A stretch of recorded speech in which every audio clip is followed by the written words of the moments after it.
Welcome back to the Bumper Breakfast. We had to take that abrupt break, but I'm just happy. You know why? I don't know. Tell me. Some people will enter the register. They're doing bad things. Yes. Punishment is good. Punishment, very good. But let's talk about the mental health of an abused child. How exactly do you think it feels when a child, let's take in that case for example, a child was involved in that video, and other children, the difference is there are many children, but some are of one sex, and the other was just one for the other sex. These children have a particular state of mind, which Auntie Wemi was able to identify 2 weeks ago. But yet, we have contributed to their health, we have contributed to their minds, we have also we've made them into victims, as a matter of fact. They're supposed to be survivors. But now survivors of an act, they are now victims of the society. How does this affect what happens up here? Okay, thank you very much. You know, looking at this situation, I'll also like to spread it wider. Yes. Because when you talk about an abused child, we could look at it as sexually abused, Physically, physically, mentally, emotionally, and psychologically. all of that. But what we're narrowing down, to is abuse. When it comes to abusing children around here, we are very, very, very, what word do I use? We as adults around here, we're usually not fair on children. For example, so you're saying that adults around here are prone to abusing children? One form of abuse. One form. Whether it's psychological, physical, yes, emotional, because, mental. A lot of people do not understand that a child doesn't have a capacity to misbehave, as it were, without an influence, without a broken wall, without the impact of the environment, of an adult, of a culture that the child has imbibed. So when you discover that a child was the sexual abuse stuff, then you are not supposed to pick a cane and begin to strike such a the child. And that's not the solution.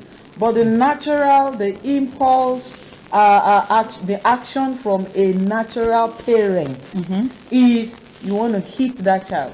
You are not helping, and you are not going to get any further with the situation as far as that child is concerned.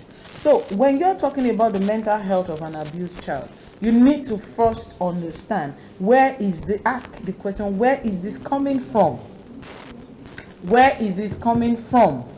Not you have become a slut. You have become, and then you begin to name tag the child. At the end of the day, we are going to be complicating the mental health of the child.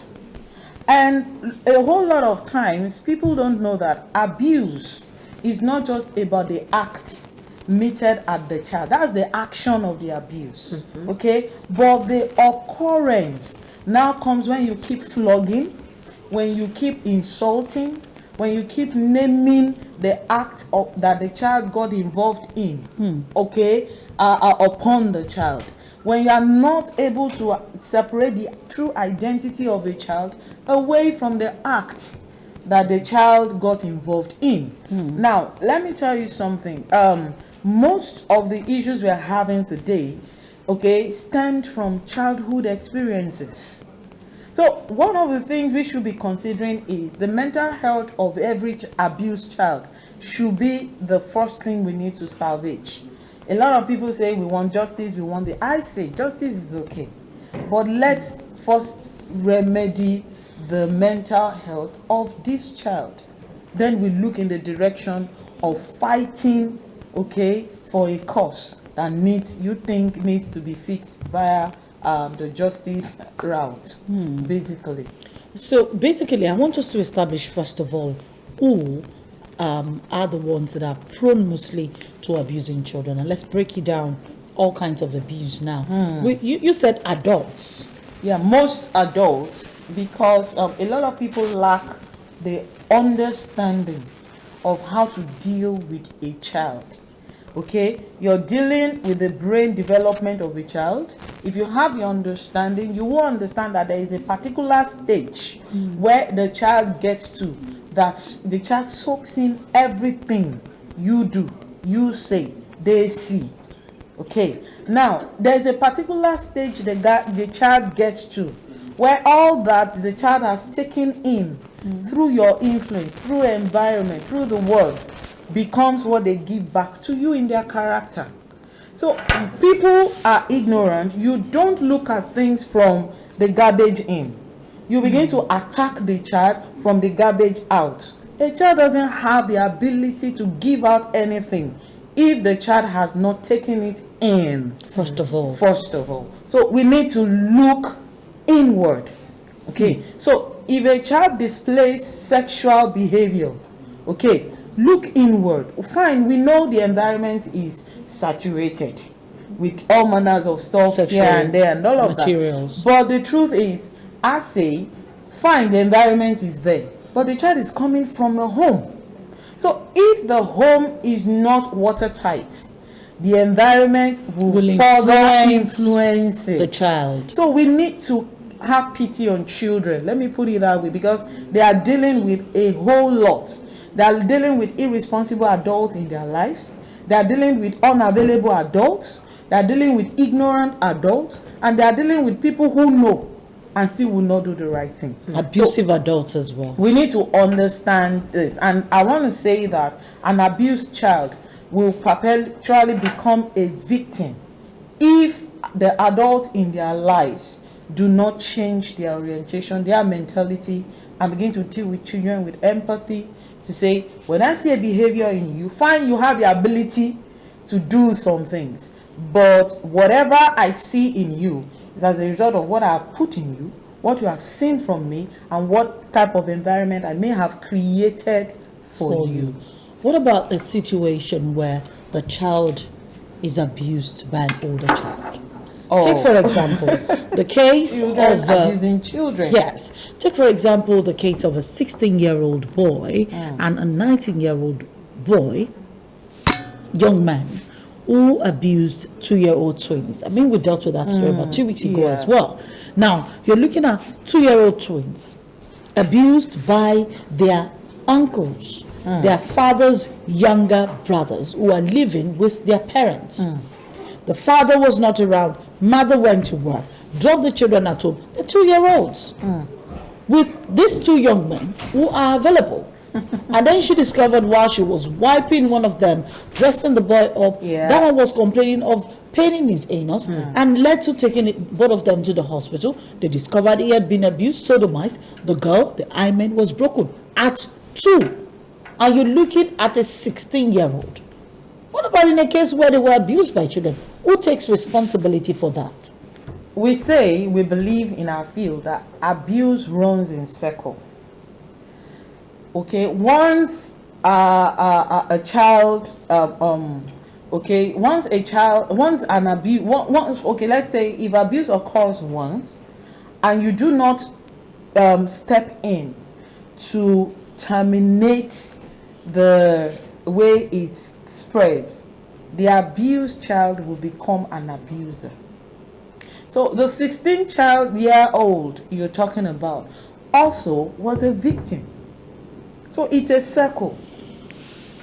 So people should just look at things from a broader perspective. Every behavior, everything you see in a child runs in circle. And I keep saying it, a child cannot give you beyond what it has been given. So it's a learned behavior. And one thing people don't understand is this. I was thinking about it. Why do people canvass against children, let me use the word, not being sexually abused?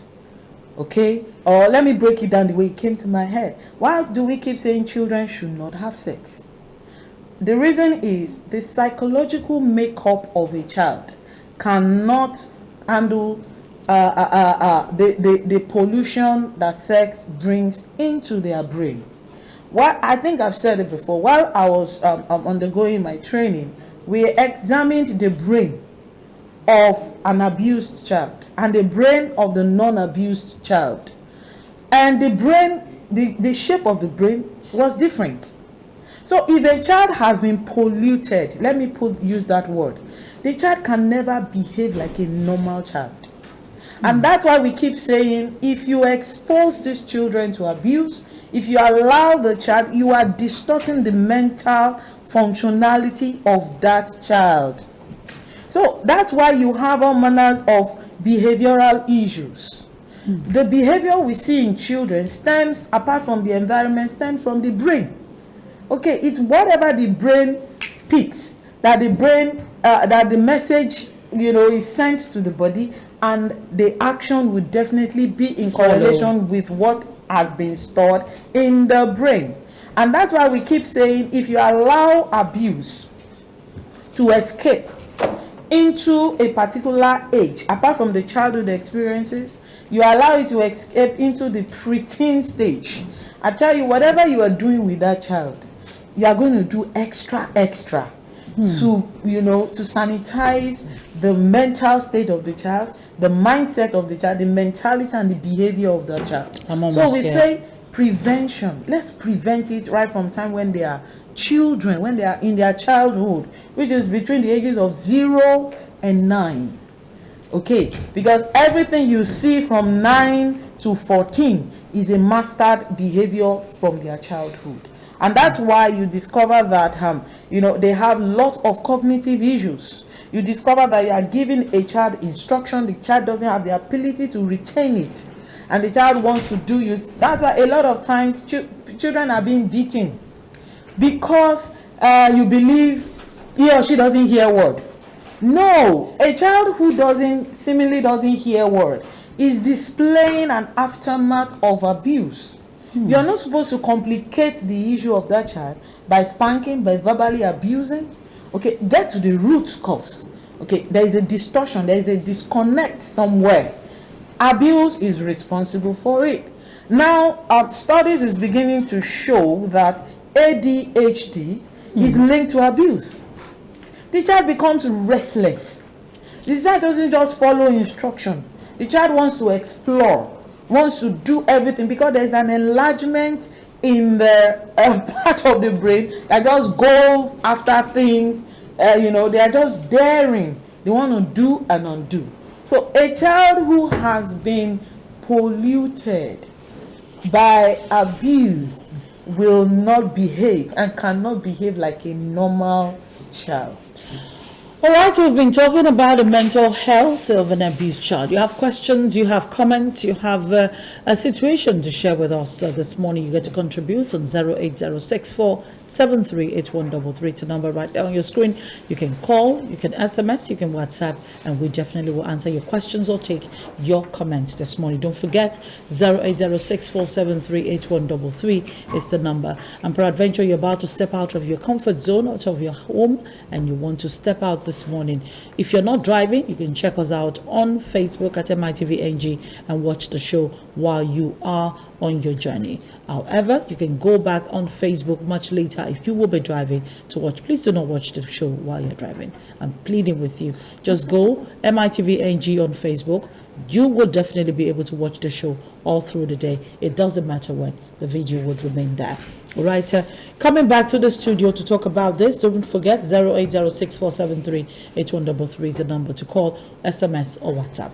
Coming back to the studio, Auntie Wemi, I'm just concerned a little bit because we're talking about abused children, and you did say prevention is better than sorting it out. Yeah. But in a situation where it has already happened, are these children redeemable?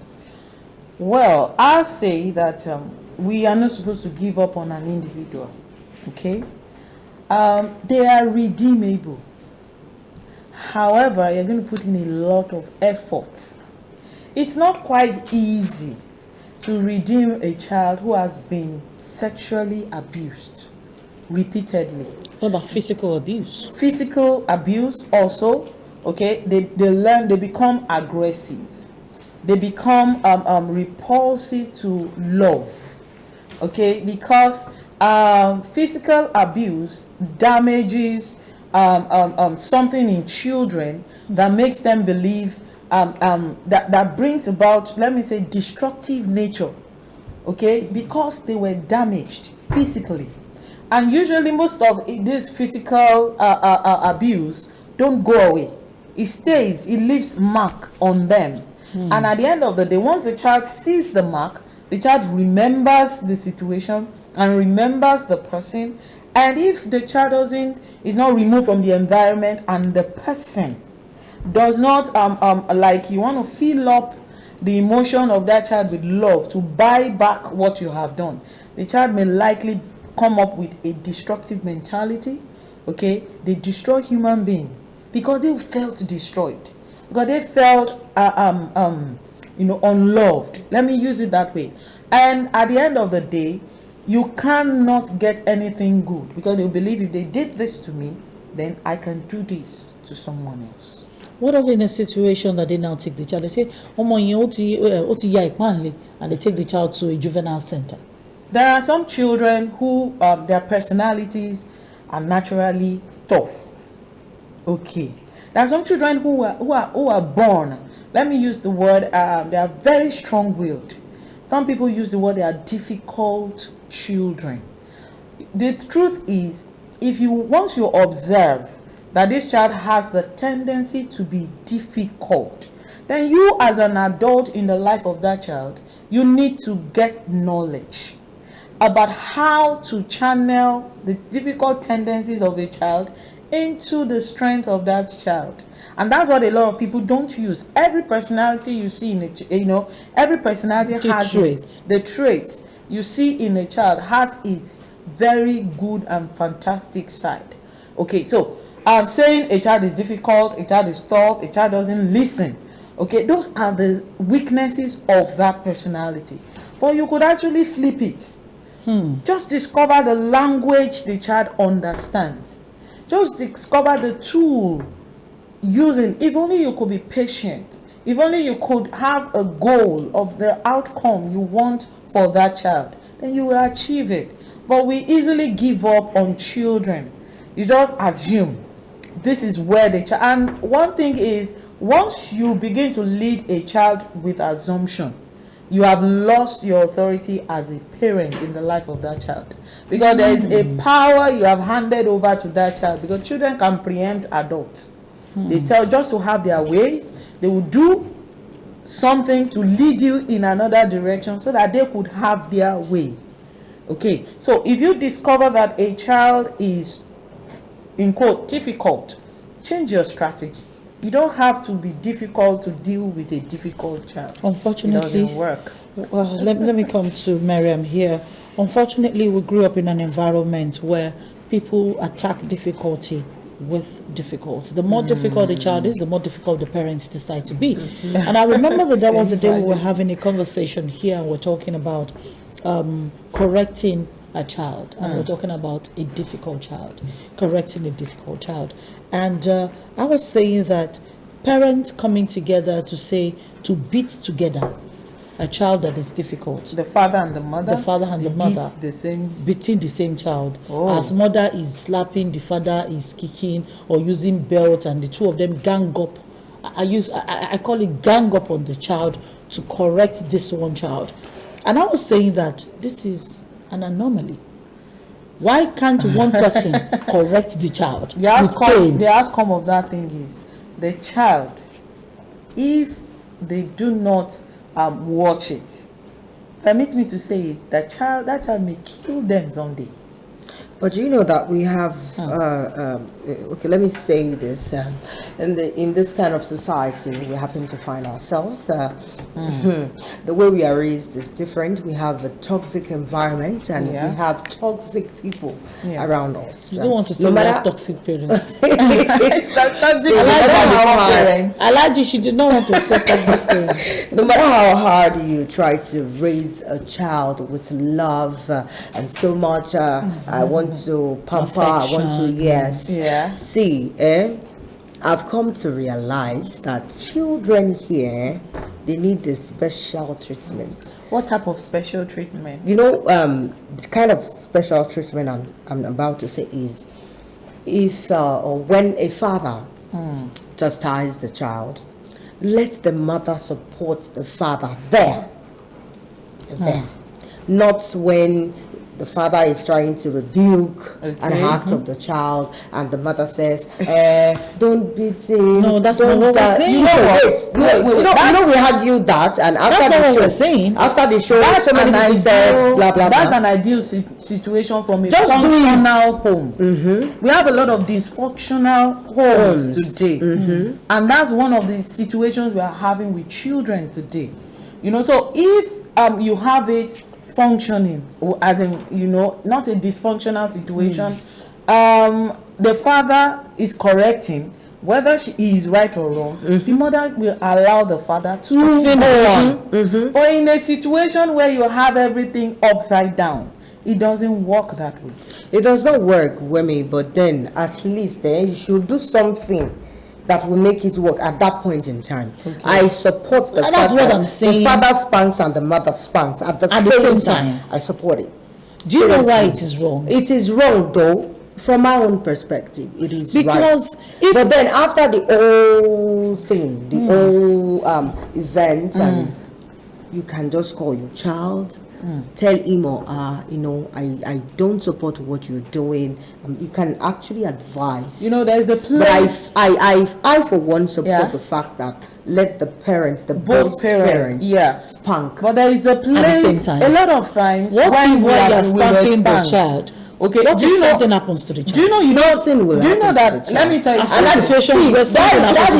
is what we have now. I will be telling you that. My mom is wicked. My dad is wicked. No, because that don't happen. Imagine as an adult right now. I made that analogy that day because a lot of people didn't understand. One of the reasons why we grew up loving our father more than our mother. Even though our mother was the one that was with us physically in the house all the time. In some homes, the fathers are the ones that beat. That's what I'm saying. Can I say something? What I'm saying is, in my own case, my mother was the beater of the family. Exactly. And as a matter of fact, I was the person who my mother beats the most, and my mother up to the time I don't have bitter, but I have disciplinarians. I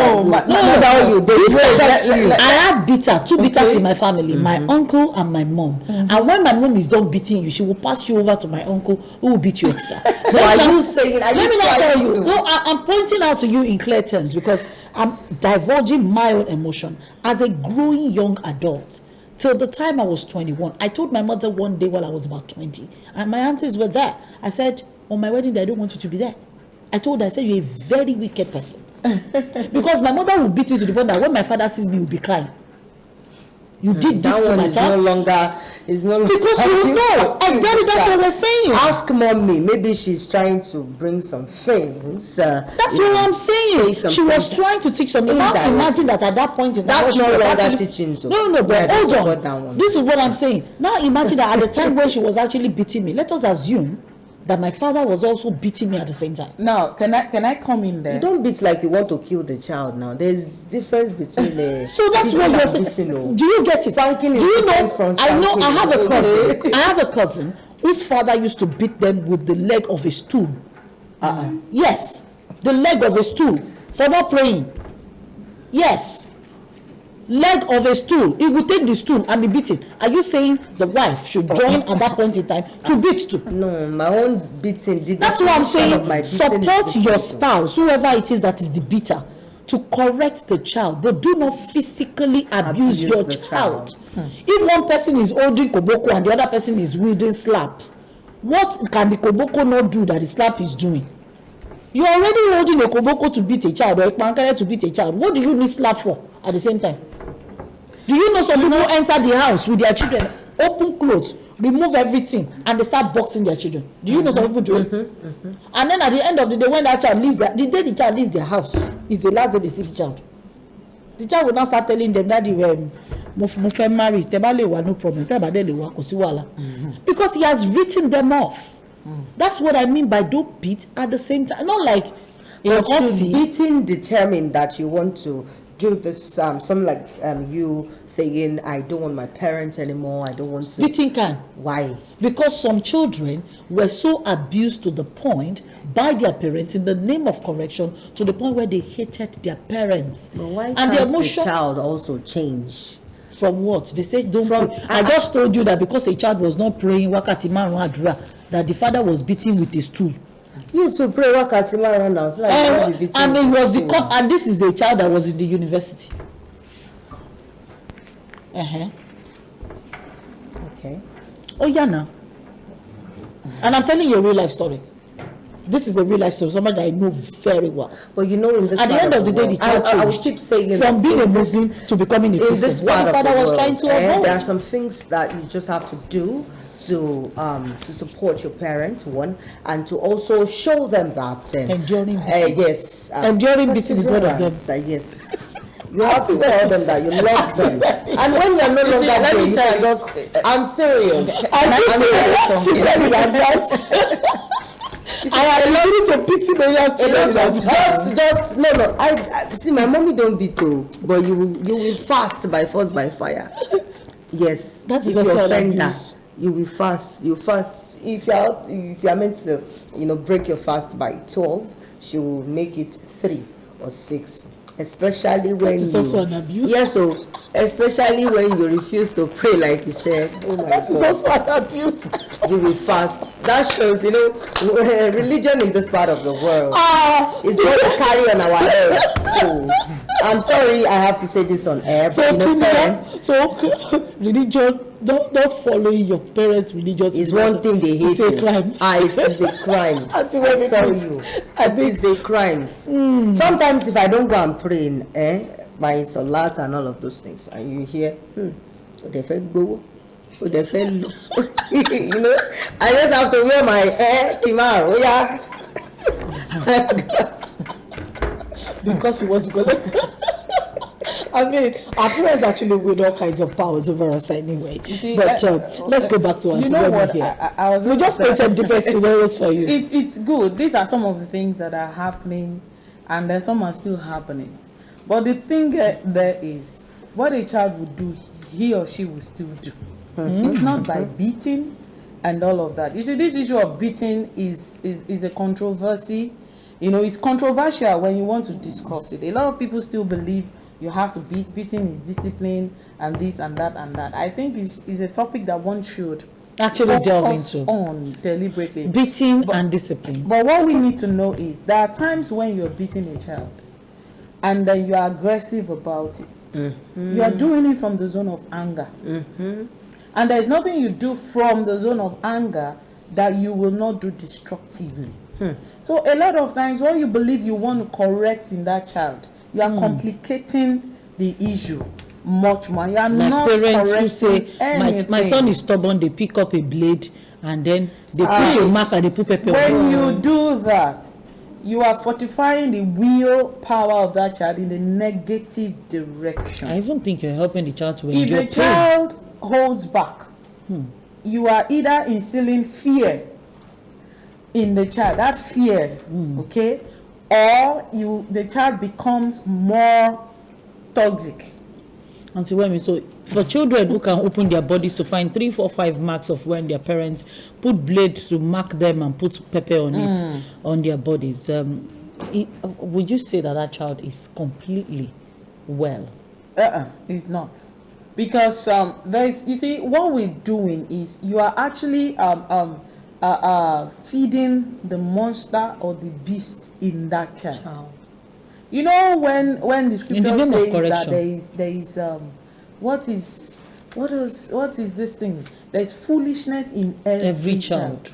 It is natural for children to want to test the waters, but when you do not allow them in the right direction, conversation, discipline, okay, if you must spank, you must let the child know the reason why you want to spank. After doing that, you must have a conversation with the child. Let the child open his or her mouth and tell you what he or she has done, because at times they don't even understand what they have done or what you're beating them for. But some children understand, so they don't know what they have done. As in, okay, let me use the word, the consequences okay, of what they have done. How about the children that knows that, okay, this I have done is very wrong, and you've corrected them like 2, 3, 4 times?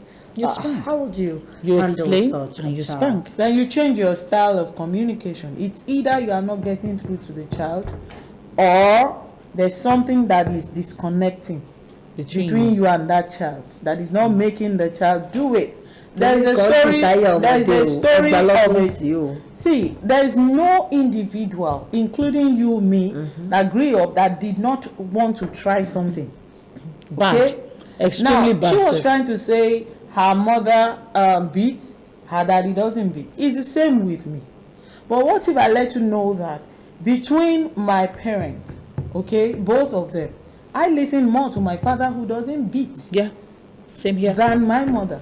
There are some things I can preempt. Until I became a I said fool. she's going to, this is what she would do. I already that is know. what my mother would do. I already know. My mother has different types of kids. But the day, I already know appropriate punishment the for day whatever. my And she has father, no, she has imagination, very strong imagination. If you come late, my mother has, you know, so we need to understand what that happened. even us, And she will impose that assumption on you until you confess that was what actually happened. So there are times you lie to satisfy her so that you can kukuma be beaten because what she wants to do is to beat you.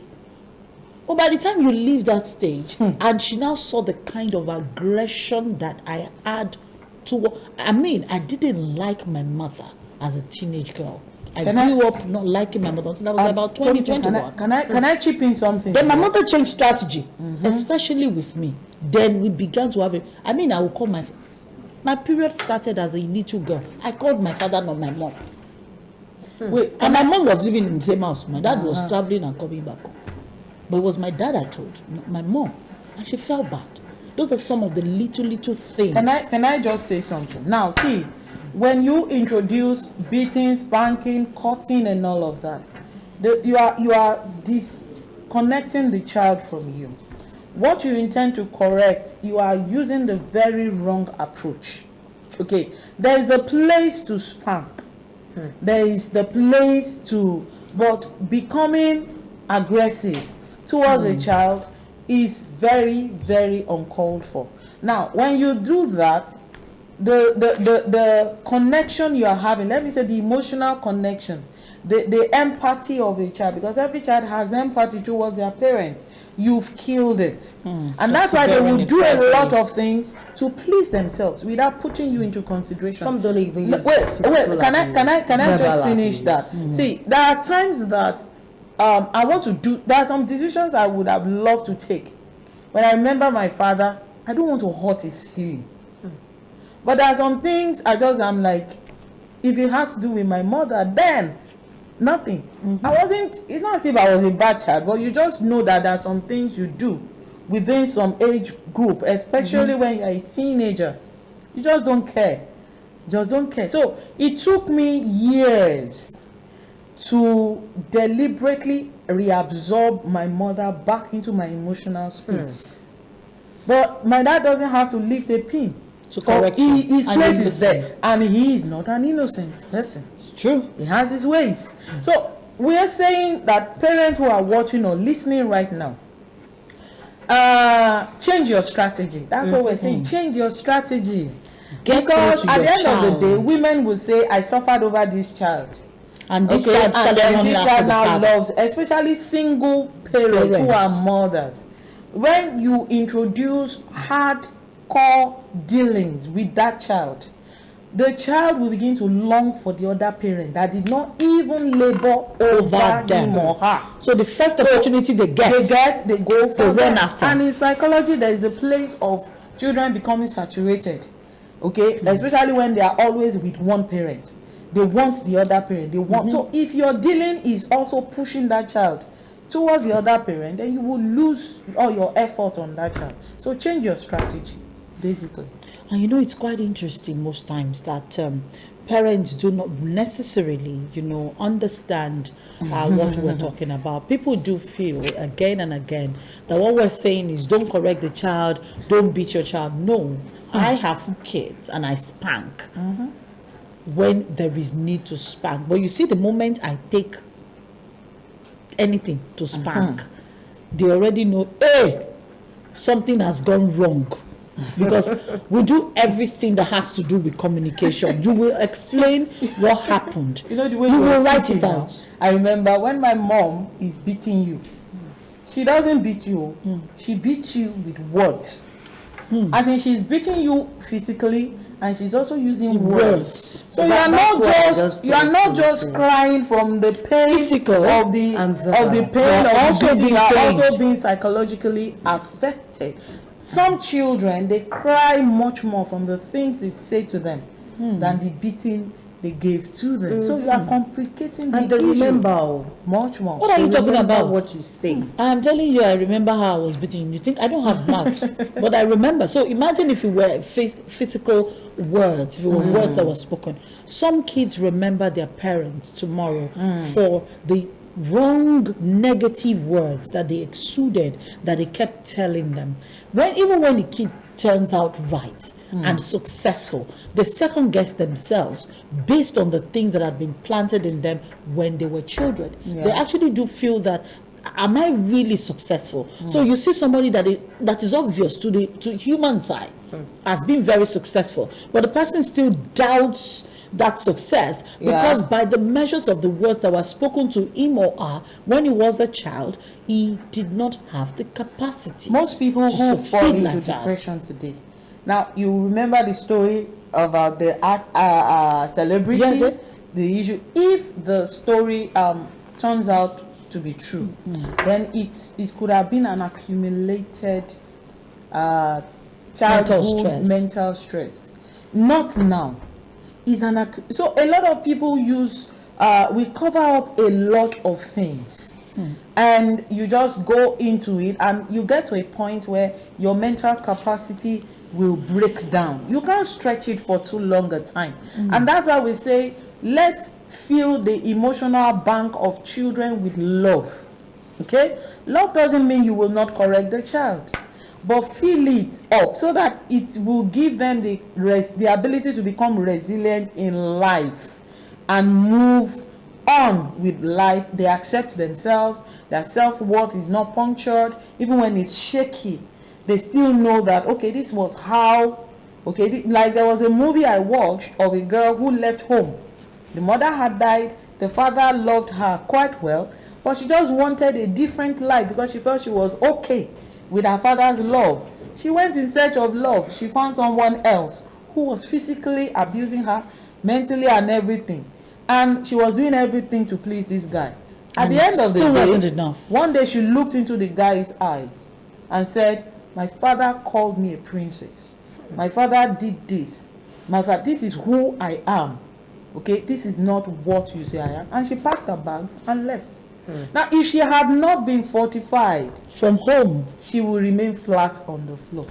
No wonder people endure all forms of abuse today. You see, everything about mental health and abuse is linked together, whether you're an adult or whether you're a child. Thank you so much, Auntie Wemi, for being here this morning. It's a full conversation now. We had various calls, but the conversation was much more deeper than picking calls. You can send your comments right after, but don't forget, we want to distinguish between discipline, abuse, and discipline and abuse. We want to find out, and we're going to try to delve into whether beating and all that, whatever pays you, whatever works for you. So let's differentiate between discipline and abuse sometime on the show next week, Wednesday. Big thank you to Auntie Wemi, and of course the darling, delectable Miriam, who wants to sell ashwebi to everybody. Yes, I want to sell ashwebi, Kampala, fabric, everything. Everybody, but just remember that if you don't shape your child, the outside forces will do that for you. So shape them with love and put God first in everything you do. I leave you into the hands of the Most High God. I am Miriam, but you can call me Flexible Marie, the only courageous lady that needs no validation on radio. My name is Tomisi. I'll see you again tomorrow bright and early on the Bumper Breakfast. So have a lovely day. Do with love.